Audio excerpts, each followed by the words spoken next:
আর আপনাদের সাথে আছে আপনাদের সবার প্রিয় কলিজার টুকরা হায়দার ভাই, আর এই পাশে আছে আমার ছোট ভাই মোহাম্মদ শরীফ মিয়া। সে ভালো, খুব মানে ভালো খেলে, ওভার ভালো খেলে।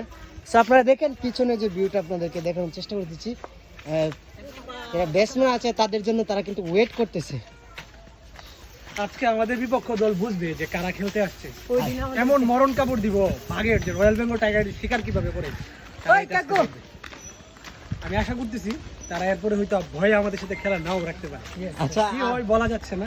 আজকে যে মানে ছোট ভাইয়ের বিষয়ে কিছু বলে দেন। আমাদের দলে আবার একজন ফিনিশার আজকে চলে আসছে, তো এটা আমাদের জন্য প্লাস পয়েন্ট। ওর নাম হলো মুস্তাকিব হায়দার তালুকদার। তো সে যেহেতু আছে, আমাদের আসলে আর এই বিষয়ে চিন্তিত হওয়ার কিছু নাই। ম্যাচের পরিস্থিতি যেরকমই হোক, উস্তাদের মাইট সে শেষ হইতে একটা ফিনিশার, আদর্শ ফিনিশার, সে ভালো করবে। আপনার ফিনিশারের চেহারাটা দেখে নেন, সেই